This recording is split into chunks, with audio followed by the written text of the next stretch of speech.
Good morning. My name is Sanjay Kumar Singh. I am working as a resident engineer in NH 344B. Today I am discuss about how can do rigid pavement design. How can design the rigid pavement. ये rigid payment हम कैसे design करेंगे, इस पर आधारित एक software तैयार किया हूँ एक्सेल में, जो कि है ये हमारा एक्सेल का सीट है साहब। देखा जाए ये हमारा एक्सेल का सीट है, ये एक्सेल का सीट है देखा जाए। अब इस सीट के अनुसार से ये हमारे पास डैशबोर्ड बनते रहेगा कि किस तरह से डिजाइन होगी ये देखा जाए। अंडरस्टैंड, ये हमारा डैशबोर्ड, ये हमारा एक्सेल का सीट है। सपोज दैट हम कहाँ काम करने जा रहे हैं, ये जोन वाइज बटा हुआ है पूरे ऑल ओवर इंडिया में। किस जोन पे आप काम करने जा रहे हो। हम यूपी पंजाब में हैं तो पंजाब में सेकंड नंबर जोन में आ रही है। ये कहाँ से है, कहाँ है ये हमारे पास ये दे रखा है, ये हमारा डाटा। अब देखा जाए ये डाटा हमारे पास दे रखा है, ये देखिए टेबल 1 में देख रखा IRC 58 पे ये दे रखा है किस जोन में क्या टेम्परेचर है। अंडरस्टैंड, ये टेम्परेचर है जोन 2 का हम लिए हैं, मतलब ये 280 डिग्री 280 mm है हमारे पास थिकनेस के अनुसार से। ये हमारा टेम्परेचर ये ऑटोमेटिक ये ले लिया। अब देखा जाए हम जोन को चेंज करते हैं, जोन 3 कर लेता हूँ तो आप देखा जाए तो टेम्परेचर देखिए यहाँ पर बढ़ गया 15.7। कहाँ से आ गया 16.7 कहाँ से आया, तो इस टेबल से आया। देखिए 16.7 यहाँ दोनों के बीच क्या आया, इनके अंदर में इंटरपोलेट होकर के ऑटोमेटिक यहाँ पे रिजल्ट हमारे पास आ गई है टेम्परेचर। अंडरस्टैंड, अब आप समझ गए होंगे किस जोन में आप कम कर रहे हैं। ऑटोमेटिक यहाँ टेम्परेचर स्ट्रेस यहाँ दिखते रहेगी आपको। अंडरस्टैंड, अब आइए साहब, ये हमारा समझ 4 लेन है, डिवाइडर रोड है, 4 लेन हमारा रोड है, ये लिख दिया हमने। ये सबग्रेड का CBR है, सपोज दैट 8 ले लिया आपने, ठीक है। अब देखा जाए 8 जैसे CBR लेंगे तो ऑटोमेटिक सबग्रेड का मॉडुलस यहाँ पर ये दिखते ऑटोमेटिक आएगी। अब कैसे आएगी वो दिखाता हूँ मैं आपको। सपोज दैट यहाँ पे 8 के जगह हम 10 CBR है, 10 CBR है। देखिए 10 CBR ये बढ़ गया 55 आ गया। ये कैसे कहाँ से आया है, ये IRC कोड ये दे रखा है हमारे पास। ये कोड दे रखा है IRC कोड के ये टेबल में दे रखा है। यदि CBR इसके अंदर में है तो ऑटोमेटिक के का वैल्यू ये नीचे दिखा हुआ है आपका। देखा जाए 10 मैंने रखा है तो देखिए 55 आ गया। अंडरस्टैंड, अब देखा जाए 10 है तो ये 55 आ गया। ये देखिए 55 आ गया ऑटोमेटिक। अंडरस्टैंड, अब ये 55 आ गई। अब जो फिलहाल चलिए 8 रखते हैं तो ऑटोमेटिक 8 के अनुसार से ये ऑटोमेटिक ये मॉडुलस ले लिया आपका।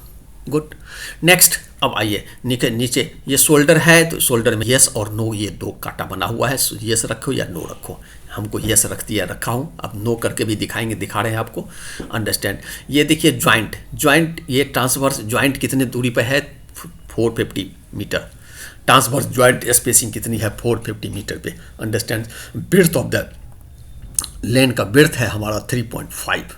और डोल बार के लिए लिखा हुआ ट्रांसवर्स ज्वाइंट हैव डोल बार यस। अगर नो है तो नो लिखना है आपको, तो यहाँ पे नो यस लिखे हैं आप। अंडरस्टैंड, डिजाइन पीरियड है हमारा कितना, 30 ईयर। उसके बाद समझ लीजिए कॉमर्शियल व्हीकल का आपने 7 डेज का आपने एवरेज निकाल लिया, एक दिन का कॉमर्शियल व्हीकल। सपोज दैट आपके ट्रैफिक डाटा आपके पास इतनी है 45192। अंडरस्टैंड, अब देखा जाए साहब, और एनुअल ग्रोथ है 7.5%। तो आपके पास आफ्टर 2 ईयर हमारा कंस्ट्रक्शन पीरियड है। तो ये कंस्ट्रक्शन पीरियड में 2 साल के बाद आपकी ट्रैफिक ये इतनी आ जा रही। कहाँ से आया, तो ये फार्मूला दे रखा है A = P × 1 + R⁻x, जहाँ पर x क्या है n। ये वैल्यू है आपका 2 ईयर। ये वैल्यू पुट कर दिए इस इक्वेशन में। P क्या है आपके पास, P दिस वैल्यू 5192।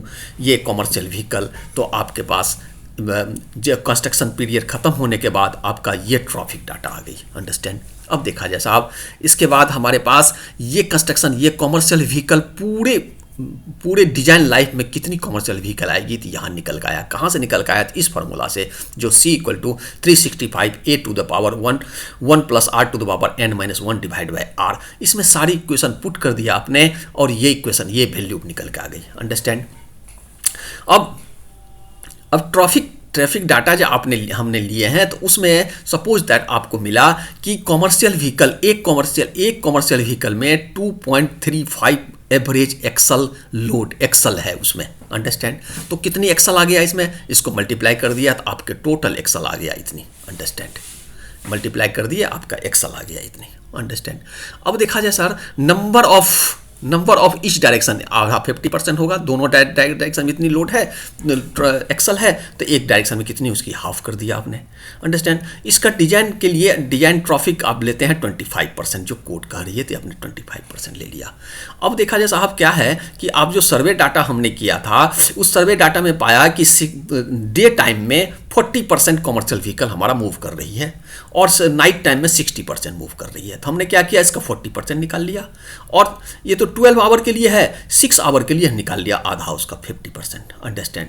इसी टाइप से हम 60% का निकाले, 60% निकाल लिए, कितना हुआ ट्रैफिक, इसका ट्रैफिक देख लीजिए 60% निकल के आ गया, अंडरस्टैंड। और 6 आवर के लिए उसका हाफ कर दिए, ये 6 आवर के लिए हो गया। अब हम ये पाया गया यहाँ की एक्सल लोड का लेंथ कितनी है, एक्सल लोड का स्पेसिंग कितनी है, तो 4.5 या 4.5 से कम कितना है, तो 55%।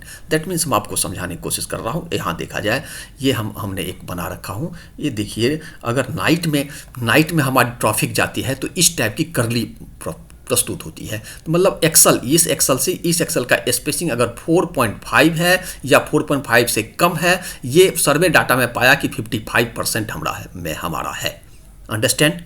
ये इसकी बात कर रहा हूँ मैं। तो अब देखा जाए 55% आपने यहाँ पे ले लिया है, 55%, ये देखा जाए कहाँ पर, ये 55% लिया, तो 55 के अनुसार डाटा ये निकल के आ गई। तो हमें अब डिजाइन करना है इसी दो लोड के ऊपर। डे में हमारे पास ये आ रही है लोड एक्सल, और नाइट में इतनी आ रही है, इसी पे डिजाइन करना है। तो अब हमने डिजाइन में हम ट्रैफिक डाटा में ये पाया कि फ्रंट एक्सल है 45%, रियल एक्सल है 15%, और टेंडम एक्सल है 25% और ट्राइडम एक्सल है 15% अंडरस्टैंड। इस अनुसार से हमने क्या किया, डे टाइम का एक इसी हिसाब से अब फर्केट कर दिया आपने, अलग अलग निकाल दिया आपने, और नाइट टाइम का अलग अलग निकाल के यहाँ रख दिया, अंडरस्टैंड। यहाँ आप समझ गए होंगे। अब देखा जाए साहब, अब यहाँ छोड़े थे आप, अब देखा जाए यहाँ पर जो मॉडलस आपका 50.3 निकली है, इसी मॉडलस के अनुसार से अब हम यहाँ पर देखा जाए, यहाँ जीएसबी का थिकनेस हमने ले लिया कितना, 200।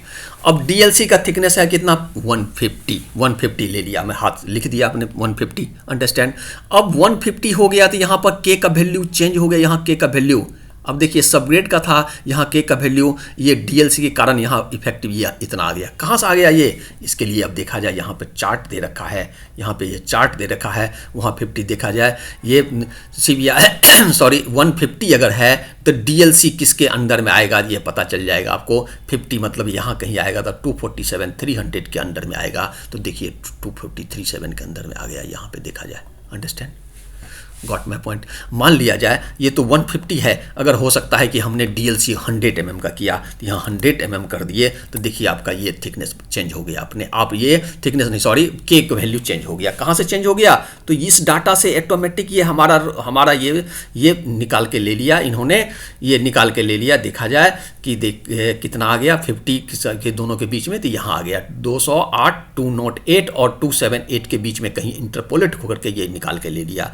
कितना निकाल के लिया है भाई, तो ये निकाल के ले लिया है आपका 231.3, अंडरस्टैंड।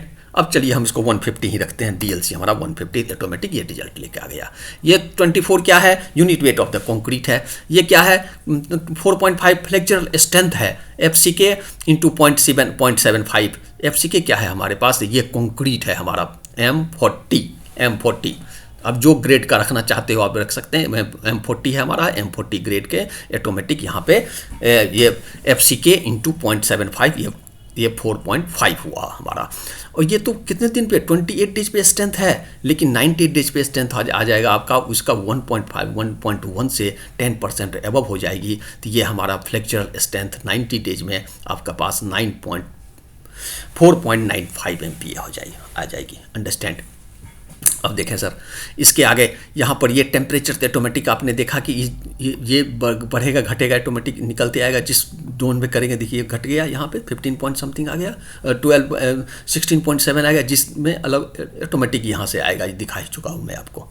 अब देखा जाए, अभी हमारे पास है 2 वाले, अंडरस्टैंड। अब यहाँ पर टेम्परेचर, नाइट में टेम्परेचर कितनी हो गई थी, इसका हाफ प्लस 5, इसका हाफ प्लस 5 कर दिए, ये नाइट की टेम्परेचर हो गई है। अब देखा जाए साहब, यहाँ पे ये डाटा कहाँ से आया, क्या है ये लोड फैक्टर। लोड फैक्टर हमारे पास है, हम यहाँ पे डोल बार लगा रहे हैं तो 0.66, अगर नहीं लगा रहे हैं तो 0.9 आ जाएगा। अब देखा जाए यहाँ पे ये जो येस और नो लगा हुआ है, अब इस डाटा पे ध्यान दिया जाए, 0.66 जो लिखा हुआ है इस डाटा पे, यहाँ पे येस को कर देते हैं नो कर देते हैं। देखिए 9 आ गया यहाँ पे, जब डोल बार नहीं दे रहे हैं तो यहाँ 0.9 आ गया, कैलकुलेशन में 0.9 का काम कर लिया। अब हम इसको येस कर देते हैं, अंडरस्टैंड, समझ गए होंगे अब हम क्या कहना चाहते हैं।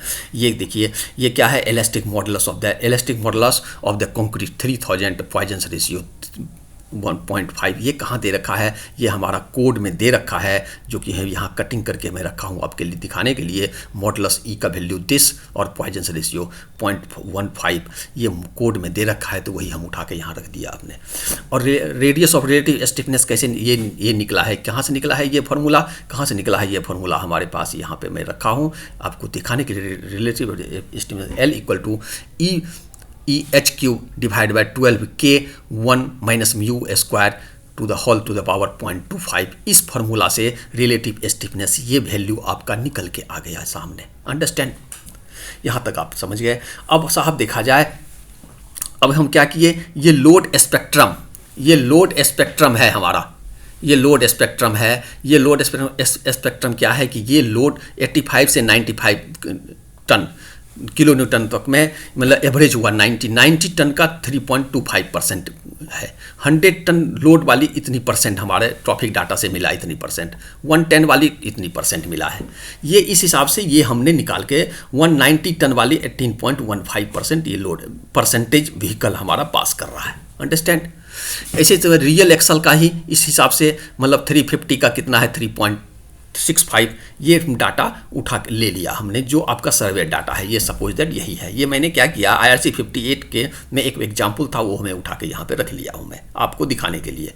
आपकी डाटा चेंज हो सकती है, अंडरस्टैंड, जो आपके आ रही है वो डाल लें आप, अंडरस्टैंड।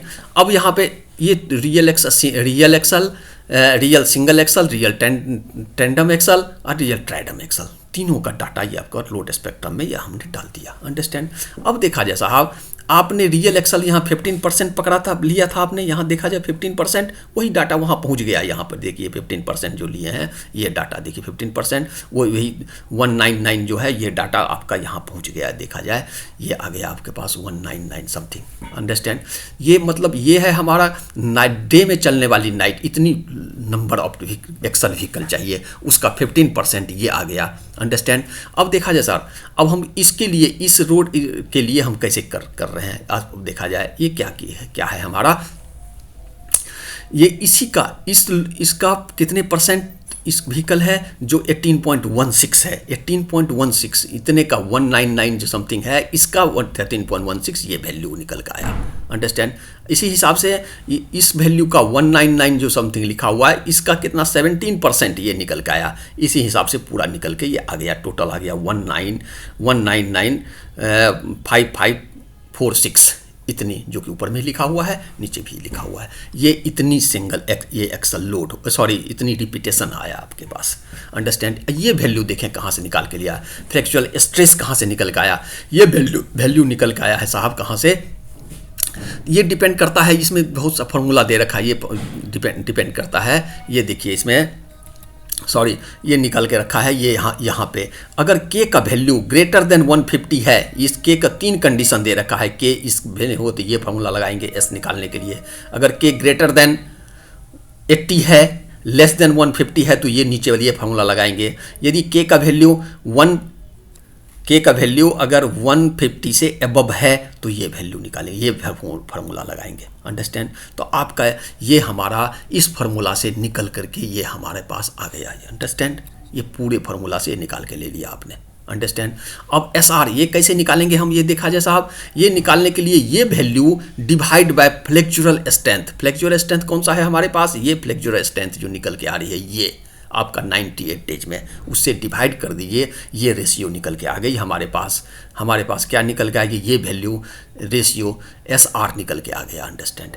अब देखिए एस आर जब निकल के आएगा तो एन आई निकालना है। एन आई निकालने के लिए भी फार्मूला दे रखा है, हमारा कोड क्या दे रखा है, ये बगल में हम बना के रखा हूँ आपको दिखाने के लिए। अब देखा जाए ये वैल्यू निकालने के लिए एस आर अगर 45 से लेस देन है तो इन्फिनिट हो जाएगा आपका। अगर एस आर का वैल्यू इन दोनों के बीच में है 0.45 और इसके तो ये फार्मूला लगाएंगे। अगर एस आर का लेस देन है 0.55 से तो ये फार्मूला लगाएंगे, अंडर 5 एंड 6 ये फार्मूला लगाएंगे। इस फार्मूला से निकल करके आपके पास ये वैल्यू निकल के आ गई है, सॉरी ये वैल्यू निकल के आ गई, एन आई का वैल्यू निकल के आ गई। गॉट मैं सॉरी ये यहाँ पर थे हम लोग, यहाँ ये सब हाँ ये वैल्यू निकल के आ गई यहाँ पे। अंडरस्टैंड, ये वैल्यू निकल के आ गई इस हिसाब से रियल एक्स ये निकल के आ गई। तो अब हम क्या किए, एन आई इतना डिवाइड बाय इतना कर दिए, इस वैल्यू ये वैल्यू डिवाइड बाय ये वैल्यू कर दिए। अंडरस्टैंड, ये वैल्यू डिवाइड बाय ये वैल्यू कर दिए।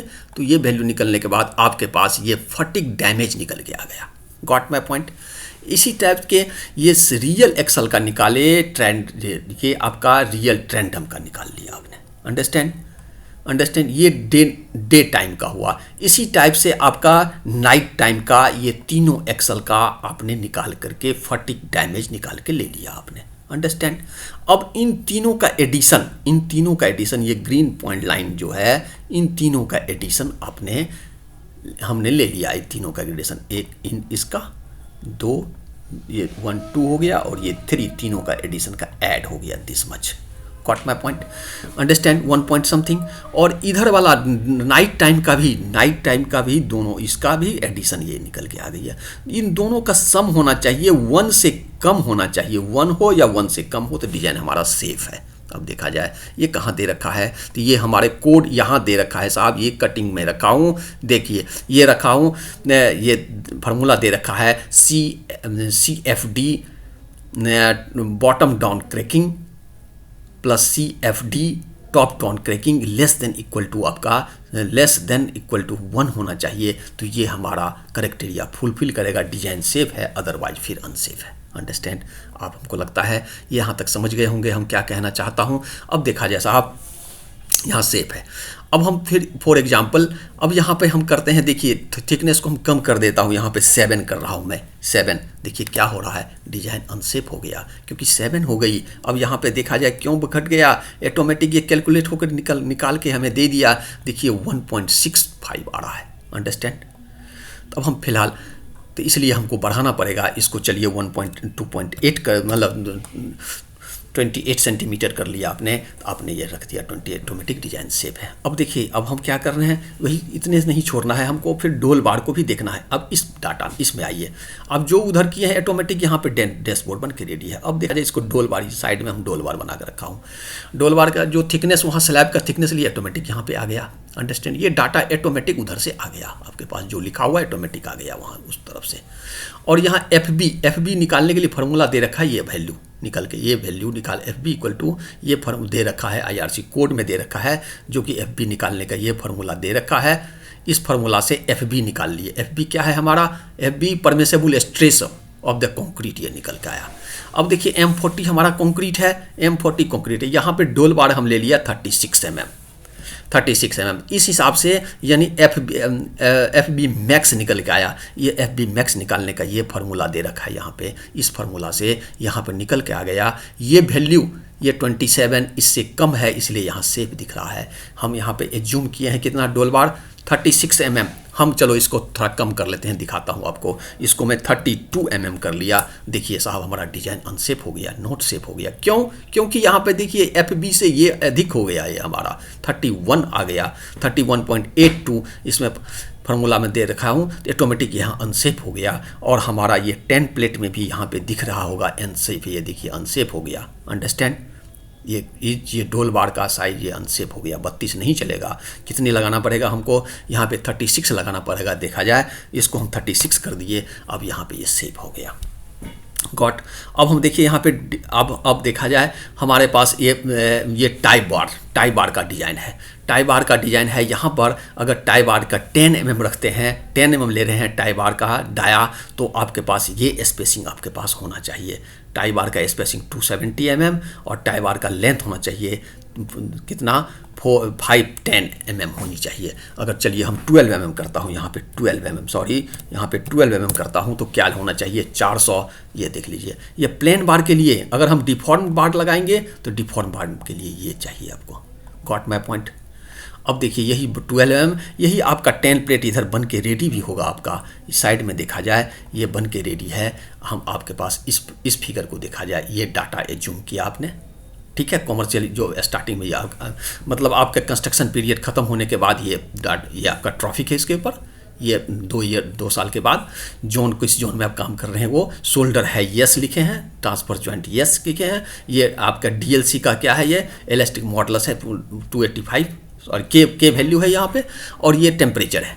अंडरस्टैंड, जोन के अनुसार से टेम्परेचर ऑटोमेटिक है। अब देखा जाए सीबीआर कितना लिए थे 500 सब ग्रेड के लिए।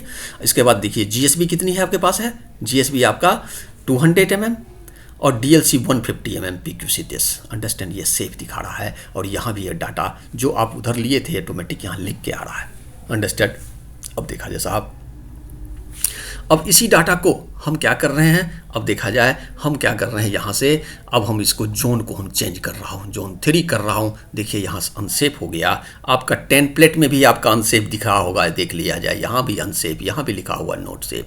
ये जो थिकनेस नहीं चलेगा, इसके लिए क्या करना पड़ेगा, यदि हम उस जोन में करने जा रहे हैं, बिहार वाले साइड में करने जा रहे हैं, तो आपको ये थिकनेस को रिवाइज करना पड़ेगा। इस 28 के जगह पे 29 एक बार चेक करके देखिए, 29 पे आकर के आपका सेफ हो रहा है। Got my point.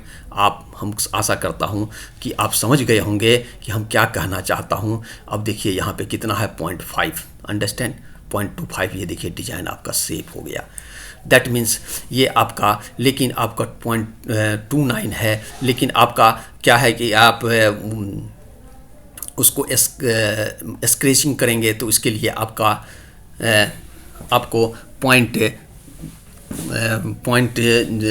mm 0.10 mm आपको इंक्रीज करना पड़ेगा। मतलब 0.3 मिनिमम रखा जाए, इसको 0.3 लिखा जाए सेफ डिज़ाइन के लिए। आपका ये डिज़ाइन बिल्कुल सेफ़ है, आपका कहीं डोल बार भी ये आपका बिल्कुल सेफ़ है डिज़ाइन। आप देखा जाए ये आप सीट, आशा करता हूँ कि ये आप समझ गए होंगे हम क्या कहना चाहते हैं। आपको अगर ये अच्छा लगा हो तो प्लीज़ आप हमसे, अगर आपके लिए आपके काम की हो तो आप मुझसे संपर्क करके आप ये हमारा एक्सेल सीट आप ले सकते हैं और अपने फील्ड में आप काम कर सकते हैं।